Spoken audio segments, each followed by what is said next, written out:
Out of Place Artifact. Bienvenue dans l'univers fascinant des OPARTs, ou Out of Place Artifacts, des objets qui défient notre compréhension de l'histoire et de la technologie. Ce terme intrigant a été inventé par le zoologiste américain Evan T. Sanderson pour décrire des artefacts archéologiques ou historiques qui semblent être hors de leur place. Ces objets présentent des caractéristiques si différentes de celles attendues dans leur zone géographique ou temporelle de découverte qu'ils laissent le monde scientifique perplexe. Ils sont si uniques et inattendus qu'il est impossible de les relier à la culture du site où ils ont été trouvés. Chers amis explorateurs, préparez-vous à découvrir ces mystères qui remettent en question notre compréhension du passé et ouvrent la porte à des possibilités inimaginables. Si vous aimez la chaîne, n'oubliez pas de liker, commenter, partager et souscrire. Cela m'aide énormément à la croissance et à la production de contenu intéressant. De tout cœur, merci à vous tous qui soutenez à votre manière Tonique Vert Discovery. Maintenant, allons-y, explorons ces artefacts plus qu'intrigants de plus près. Les OPARTs, ces objets mystérieux, sont souvent entourés de controverses et de débats passionnés. Certains d'entre eux, comme les pierres d'Ica, les figurines d'Akambaro et les crânes de cristal, ont été exposés comme des canulars, tandis que l'existence même d'autres, comme la pierre de Dashka, est remise en question. Ces objets énigmatiques sont parfois utilisés pour soutenir des théories controversées telles que le créationnisme, l'ufologie et l'existence de civilisations oubliées et technologiquement avancées, comme l'Atlantide. Certains vont même jusqu'à les utiliser pour valider des pseudosciences. Cependant, la controverse ne s'arrête pas là. Pour certains OPARTs, comme la carte de Piri Reis, la dispute ne porte pas sur leur authenticité, mais sur leur interprétation. Certains historiens soutiennent que les contours de l'Antarctique sur la carte peuvent être attribués à l'imagination du dessinateur ou à une déformation due à la combinaison de plusieurs cartes, plutôt qu'à des connaissances exceptionnelles pour l'époque. Pour certaines de ces objets, des explications conformes aux connaissances historiques ont été proposées. Par exemple, les pièces de monnaie scandinaves anciennes découvertes dans l'État du Maine ont été transportées par des Amérindiens à partir des villages vikings de Terre-Neuve, ce qui explique leur présence sur le site. Le mécanisme d'Anticythère est un autre exemple fascinant. Initialement considéré comme un OPART, un examen scientifique approfondi a révélé qu'il s'agissait en fait d'un objet technologiquement avancé pour son époque, ce qui a permis une nouvelle compréhension de l'état de l'avancement scientifique de la période antique. Cependant, tous les objets mystérieux ne peuvent pas être considérés comme des OPARTs. Le manuscrit de Voynich, avec ses illustrations étranges et son écriture non déchiffrée, est un livre et ne peut donc pas être classé parmi les OPARTs. Pour ceux d'entre vous qui n'ont pas encore visionné l'histoire complète des crânes de cristal, le lien vers la vidéo « Les 13 crânes de cristal » ainsi que la fascinante épopée du manuscrit de Voynich, le lien vers la vidéo « Voynich, l'énigme la plus captivante de l'histoire », ces deux liens, vous les trouvez en description de cette vidéo. Bon visionnage. OPARTs connus, les mystères de l'histoire. Les OPARTs, ou Out of Place Artifacts, sont des objets qui ont été découverts dans des endroits ou des périodes de temps où ils ne devraient pas se trouver, selon notre compréhension actuelle de l'histoire et de la technologie. Ces objets mystérieux ont suscité de nombreuses théories et débats, certains les considérant comme des preuves de civilisations avancées oubliées ou même de contacts extraterrestres. Voici une liste des OPARTs les plus connus, chacun avec sa propre histoire fascinante et ses théories controversées. Cartes anciennes. La carte de Piri Reis, une carte du monde datant de 1513 qui montre des détails étonnamment précis de l'Antarctique, qui n'a été découvert que des siècles plus tard. La carte d'Oronteus Phineus, une carte du monde datant de 1531 qui montre également des détails précis de l'Antarctique. La carte du Vinland, une carte datant du XVe siècle qui montre des détails de l'Amérique du Nord avant la découverte officielle du continent par Christophe Colomb. Pierre mystérieuse. La pierre runique de Kensington. une pierre runique découverte dans le Minnesota en 1898 qui prétend raconter l'histoire d'explorateurs scandinaves au XIVe siècle. La pierre de Dashka, une pierre découverte en Russie en 1999 qui montre une carte détaillée de la région, y compris des détails qui n'ont été découverts que récemment. Le marteau de Kingoody, un marteau en fer découvert en Écosse en 1844 qui aurait plus de 400 millions d'années. Les sphères parfaites du Costa Rica, des sphères en pierre presque parfaites découvertes au Costa Rica, dont certaines datent de plus de 2000 ans. Les pierres d'Ica, des pierres gravées découvertes au Pérou qui montrent des dinosaures et d'autres créatures préhistoriques, ainsi que des technologies avancées. Les figurines d'Acambaro, des figurines en céramique découvertes au Mexique qui montrent des dinosaures et d'autres créatures préhistoriques. Les crânes de cristal, des crânes en cristal découverts au Yucatan qui sont considérés comme des objets sacrés par les Mayas. Autres O-parts, la pile électrique de Bagdad, un objet découvert en Irak en 1938 qui ressemble à une pile électrique et qui aurait plus de 2000 ans. Le monument de Yonaguni, une structure sous-marine découverte au large des côtes du Japon qui ressemble à un monument construit par l'homme. La route de Bimini, une route sous-marine découverte aux Bahamas qui est considérée comme une preuve de l'existence de l'Atlantide. Le rocher de Dighton, un rocher gravé découvert dans le Massachusetts en 1680 qui montre des détails étonnamment précis de la région. La tête de Tekacsik Calixtlahuaca est une tête d'homme barbu portant une sorte de chapeau pointu, de style romain, probablement fragment d'une figurine en terre cuite, découverte en 1933 dans une tombe précolombienne de Tekacsik Calixtlahuaca. Elle est considérée comme un O-part, et aucune hypothèse expliquant sa présence sur le site n'a encore été confirmée. Le pilier de fer de Delhi, un pilier en fer datant du IVe siècle qui n'a pas rouillé malgré les conditions météorologiques extrêmes. La pierre de Gansu, une pierre découverte en Chine qui montre des détails étonnamment précis de la constellation d'Orion. La pierre étrange de Judacula, une pierre gravée découverte en Caroline du Nord, qui montre des détails étonnamment précis de la région. Les sphères de Klerksdorp, des sphères en pierre découvertes en Afrique du Sud, qui sont considérées comme des objets sacrés par les peuples autochtones. L'artefact de Coso, un objet découvert en Californie qui ressemble à une bougie et qui aurait plus de 500 000 ans. Le cube du Dr Gurt, un cube en métal découvert en Allemagne qui montre des détails étonnamment précis de la région. Nanotechnologie ancienne, des objets découverts dans le monde entier qui montrent des preuves de nanotechnologie avancée datant de plusieurs siècles. L'avion de Saqqara, un objet découvert en Égypte qui ressemble à un avion et qui aurait plus de 2000 ans. Ces zooparts continuent de fasciner et de diviser les experts, nous rappelant que notre compréhension du passé est toujours en évolution et que de nombreux mystères restent à élucider. Petite histoire de quelques O-parts. La carte de Piri Reis, un mystère cartographique fascinant. En 1929, lors de la restauration du palais de Topkapi à Istanbul, une découverte fascinante a été faite. Une carte ancienne, attribuée à l'amiral et cartographe ottoman Piri Reis. Cette carte, tracée en 1513 sur une peau de gazelle, détaille les côtes occidentales de l'Afrique et les côtes orientales de l'Amérique du Sud avec une précision étonnante.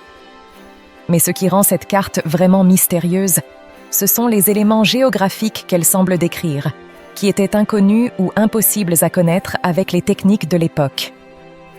Piri ibn Haji Mehmed, connu sous le nom de Piri Reis, était un grand amiral de la flotte ottomane au XVIe siècle.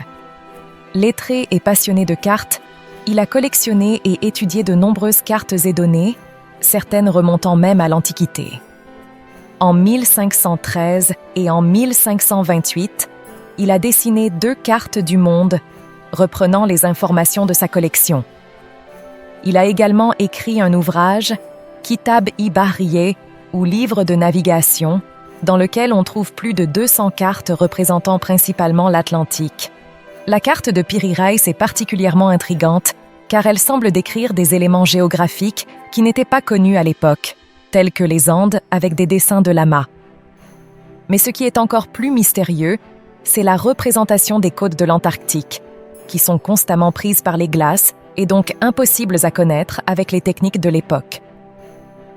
Cette carte a suscité de nombreuses théories et spéculations, certaines suggérant même que Piri Reis aurait eu accès à des cartes anciennes perdues ou à des connaissances géographiques avancées. Bien que la vérité reste mystérieuse, la carte de Piri Reis est un témoignage fascinant de l'histoire de la cartographie et de l'exploration. La carte d'Oronteus Phineus, une représentation fascinante de l'Antarctique. La carte du monde d'Oronce Phineus, réalisée en 1536, est une représentation cartographique unique en son genre. Cette carte, dessinée selon une projection cordiforme, en forme de cœur, présente une particularité remarquable.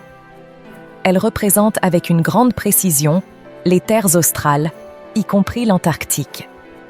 Cette représentation de terres australes n'est pas nouvelle. Elle remonte à l'Antiquité grecque et s'est transmise tout au long du Moyen Âge. Cependant, c'est à la Renaissance que l'intérêt pour ces spéculations géographiques a été relancé, grâce aux voyages d'exploration. En 1529, Franciscus Monachus faisait déjà figurer des terres australes dans sa représentation du monde. La reprise de la géographie de Ptolémée a poussé les cartographes de la Renaissance à représenter ces continents supposés avec des profils de côtes en apparence précis et à les peupler. La carte d'Oronteus Phineus ne fait pas exception, mais elle se distingue par sa projection cordiforme et sa représentation détaillée de l'Antarctique. Cette carte est un témoignage fascinant de l'histoire de la cartographie et de l'exploration, et elle soulève de nombreuses questions sur les connaissances géographiques de l'époque. Comment Oronce Phineus a-t-il pu représenter l'Antarctique avec une telle précision, alors que ce continent n'a été découvert que bien plus tard? Cette carte est-elle le fruit de spéculations géographiques? Ou bien Oronce Phineus avait-il accès à des informations inconnues des autres cartographes de son époque? La carte du Vanland, un autre mystère cartographique. La carte du Vanland est un objet dont l'origine est controversée et qui représente le monde connu en incluant des terres présumées inconnues au XVe siècle, notamment le Groenland et le Japon. Cette carte, conservée à la bibliothèque Beinecke de Yale, daterait du XVe siècle et serait la copie d'un original du XIIIe siècle. Elle est considérée comme un Oopart, un objet hors de son temps. Ce qui rend cette carte si fascinante, c'est qu'elle montre une portion de terre au-delà de l'Atlantique Nord, appelée Vinland, qui confirmerait le fait que les Européens auraient eu connaissance des voyages des Vikings au XIe siècle, anticipant de 4 siècles la découverte du Nouveau Monde par Christophe Colomb en 1492. La carte indique également un certain nombre d'îles, notamment une île nommée Beati Brandani, île de Saint-Brandan, et une île nommée Brandsilie, rappelant étrangement le mot Brésil. La carte du Vinland a été proposée en 1957 à l'université Yale par Lawrence C. Witten II, ancien élève devenu antiquaire spécialisé en livres anciens. Elle était fixée à un authentique codex, Historia Tartarorum, Histoire des Mongols appelée Tartare, version ancienne du texte du franciscain Jean de Plancarpin, lui-même autrefois relié en appendice au Speculum historial de Vincent de Beauvais. L'université hésita à acheter la carte en raison de son prix élevé et du refus de Witten de révéler sa provenance. C'est finalement un autre élève, Paul Mellon, qui l'acheta, se proposant de l'offrir à son alma mater si elle s'avérait authentique. Il la fit expertiser par 2 conservateurs du British Museum et un bibliothécaire de Yale. Mais en secret, une procédure controversée. Après plusieurs années d'études, ils aboutirent à la conclusion de son authenticité. La carte fut offerte à Yale et révélée au monde en 1965, accompagnée d'une publication de l'équipe de recherche. Une conférence sur la question eut lieu l'année suivante à la Smithsonian Institution, dont le compte-rendu fut publié 5 ans plus tard. Yale émit en 1995 une publication affirmant l'authenticité de la carte. La pierre runique de Kensington. La pierre runique de Kensington est une pierre plate rectangulaire en grauwacke couverte de runes sur sa face et son côté. Depuis sa découverte en 1898 près de Kensington, Minnesota, son origine et sa signification ont été contestées, ce qui en fait un mystère historique fascinant. Cette pierre suggère que des explorateurs scandinaves auraient atteint le milieu de l'Amérique du Nord au XIVe siècle, soit bien avant Christophe Colomb. Cependant, la plupart des savants et historiens considèrent que c'est une fraude, bien que la question soit toujours débattue. La pierre runique de Kensington est un objet intrigant qui a suscité de nombreuses théories et spéculations. Certains experts pensent pas que les runes ont été gravées par des colons scandinaves qui ont exploré la région, tandis que d'autres pensent qu'il s'agit d'un canular élaboré. Malgré les débats en cours, la pierre runique de Kensington reste un objet fascinant qui témoigne de l'histoire complexe et mystérieuse de l'exploration de l'Amérique du Nord. La pierre de Dashka, une carte mystérieuse de la Sibérie préhistorique. La pierre de Dashka, également connue sous le nom de carte du Créateur, est une pierre qui représenterait une carte de la Sibérie telle qu'elle était il y a 120 millions d'années. Cette pierre, qui pèse approximativement 1 tonne pour 1,48 mètres de hauteur sur 1 mètre de large, serait composée de 3 couches et aurait été découverte en 1999 par l'équipe du docteur Alexandre Chuvirov de l'université de Bakhkiri lors d'un programme d'études sur les migrations chinoises en Sibérie. Cette découverte fascinante a été rapportée dans un article paru dans le quotidien russe Pravda le 30 avril 2002. Selon l'article, la pierre de Dashka témoignerait de la présence d'une civilisation techniquement avancée sur Terre au Crétacé inférieur. La pierre représenterait très précisément la région de la Bachkirie d'il y a 120 millions d'années, mais avec des systèmes d'irrigation très développés qui tendraient à attribuer à l'actuelle rivière Balaya une origine artificielle. Selon le Centre de cartographie historique du Wisconsin, qui a étudié les éléments de la pierre de Dashka, cette carte de navigation n'a pu être effectuée qu'à partir de relevés aériens. Ce type de travail est en cours aux États-Unis et nécessite un traitement informatique extrêmement puissant et l'utilisation de données satellitaires. Le marteau de Kingoudi, un mystère archéologique étonnant. Le marteau de Kingoudi est un objet fascinant qui a été découvert incrusté dans une roche en Écosse.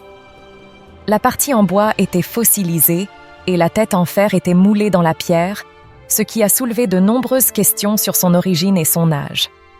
Les scientifiques ont initialement mis de côté l'objet au musée Somervell au Texas, mais des analyses ultérieures ont révélé des caractéristiques étonnantes. L'intérieur du manche était carbonisé et la tête en fer était parfaitement formée avec un degré de pureté qui ne peut être obtenu que par la technologie moderne.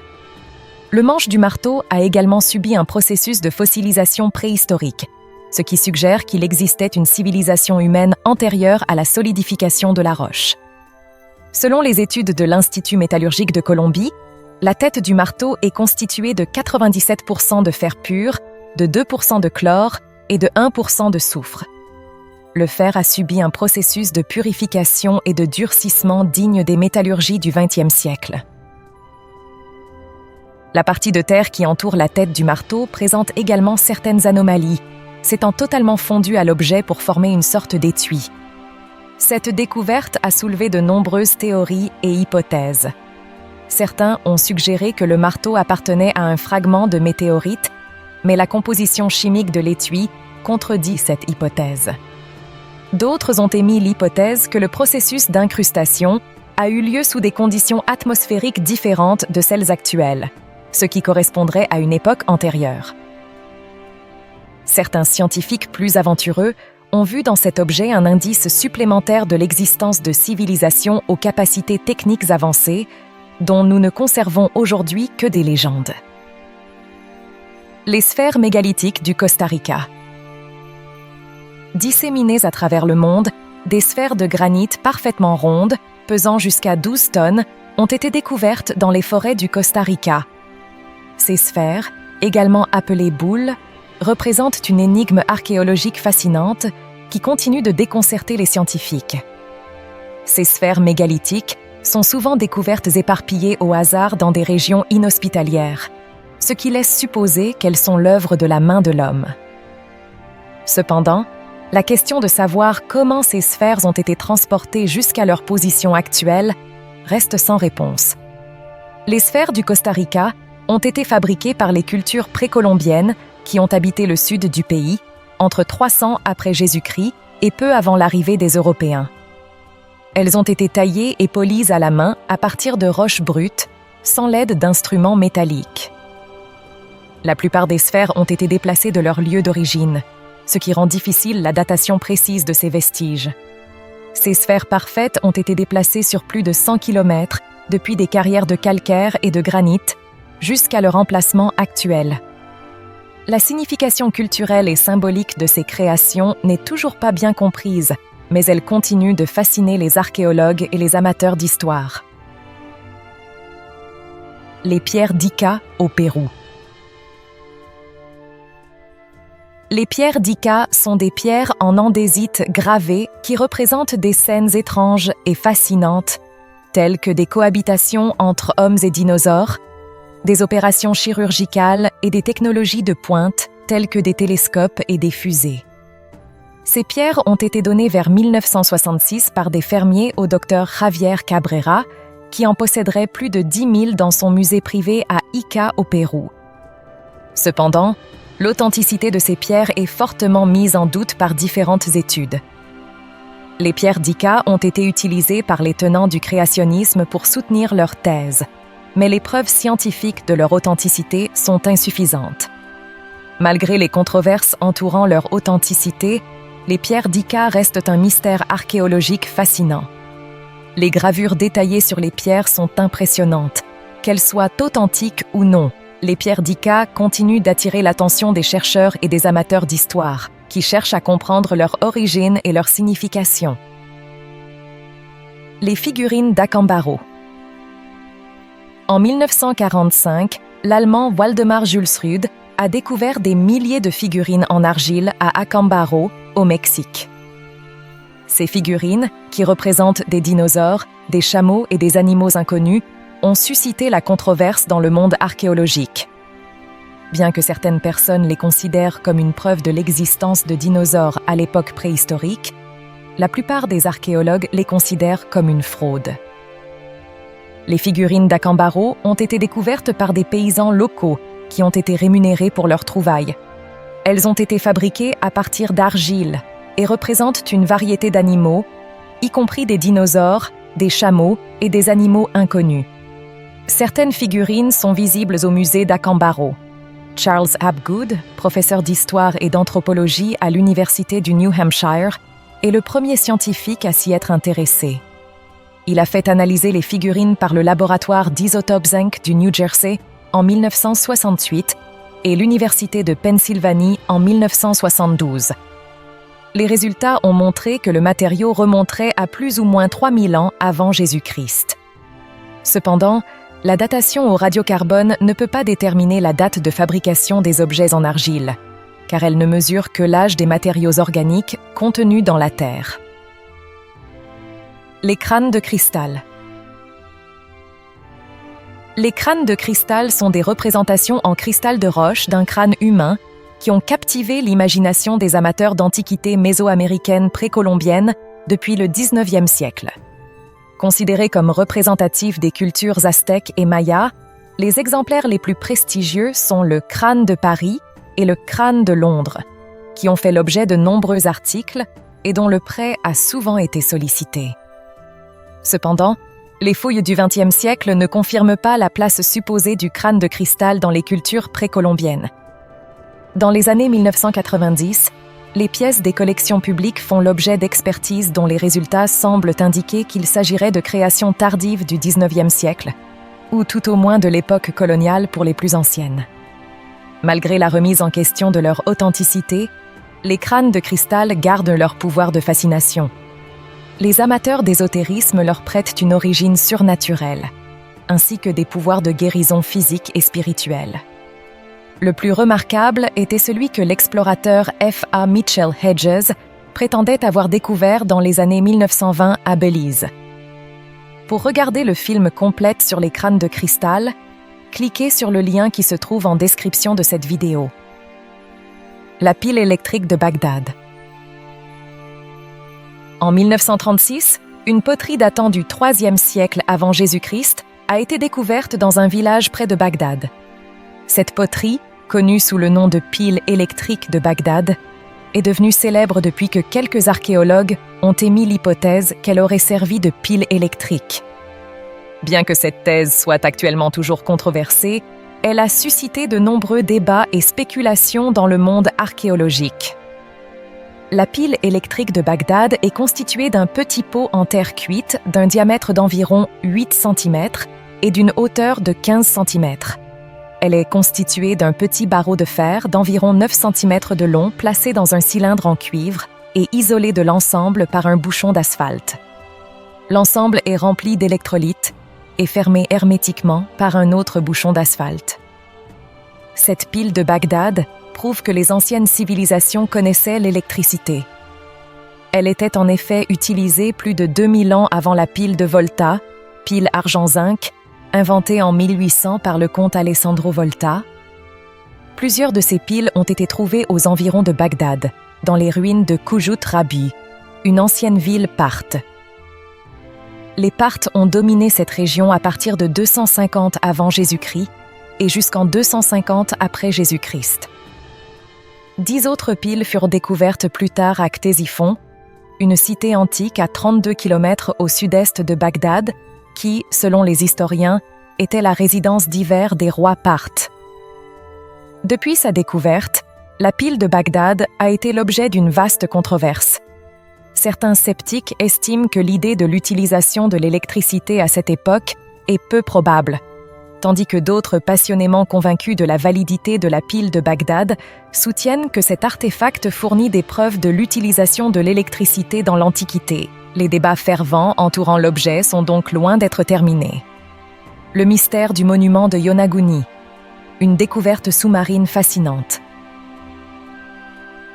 En 1985, Kihachiro Aratake, un tour opérateur en plongée sous-marine, a fait une découverte fascinante dans les eaux claires d'Arakawa Point, à la pointe sud de l'île Yonaguni dans les îles Ryukyu. Il a découvert une énorme structure de pierre qui semble être mégalithique, pourvue d'immenses terrasses interrompues par de très grandes marches angulaires et de très grandes parois à l'apparence lisse. La structure mesure environ 75 mètres de long et 25 mètres de haut. Cette découverte a été gardée secrète pendant au moins 10 ans avant que les médias ne relatent l'histoire. Depuis lors, le monument de Yonaguni est devenu un sujet de fascination pour les archéologues, les géologues et les amateurs de mystère. La route de Bimini. La route de Bimini, également connue sous le nom de Bimini Road, est un alignement de blocs de calcaire situé dans les fonds sous-marins de l'archipel de Bimini dans les Bahamas, non loin du triangle des Bermudes. Depuis sa découverte, cette formation rocheuse a suscité de nombreuses théories et spéculations quant à son origine et sa signification. Certains auteurs considèrent que la route de Bimini est une ancienne route, un mur ou le vestige d'une structure réalisée par l'homme.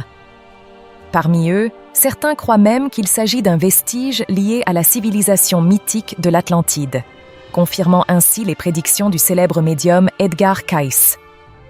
Cependant, des explications scientifiques suggèrent que la route de Bimini résulte de phénomènes naturels. Selon ces théories, les blocs de calcaire auraient été formés par l'érosion et les mouvements des marées, créant ainsi une formation rocheuse unique et fascinante. Pour regarder la légende de l'Atlantide, passer en revue toutes les suppositions et les théories, vous trouvez également le lien en description de cette vidéo. Le mystère du rocher de Dayton, un bloc erratique aux inscriptions énigmatiques. Le rocher de Dayton, également connu sous le nom de Dayton Rock, est un bloc erratique de pierre d'une 40aine de tonnes qui a suscité de nombreuses spéculations quant à son origine et sa signification. à l'origine situé dans le lit du fleuve Taunton, à Berkeley, qui faisait autrefois partie de la ville de Dighton, dans le comté de Bristol, Massachusetts, aux États-Unis.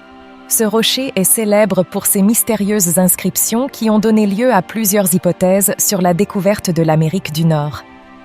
Depuis sa découverte, le rocher de Dighton a intrigué les chercheurs et les amateurs d'histoire. Les inscriptions énigmatiques qui recouvrent sa surface ont été attribuées à diverses cultures et civilisations, allant des Vikings aux Phéniciens en passant par les Portugais et les Amérindiens. Malgré de nombreuses études et analyses, l'origine et la signification de ces inscriptions restent un mystère. Le rocher de Dighton est aujourd'hui conservé dans un musée à proximité de son emplacement d'origine, où les visiteurs peuvent admirer ces inscriptions énigmatiques et se faire leur propre opinion sur son origine et sa signification. Ainsi se termine la première partie de notre voyage à travers les mystères des Zooparts, ces objets hors du temps qui défient notre compréhension de l'histoire et de la technologie. Mais notre voyage ne s'arrête pas là.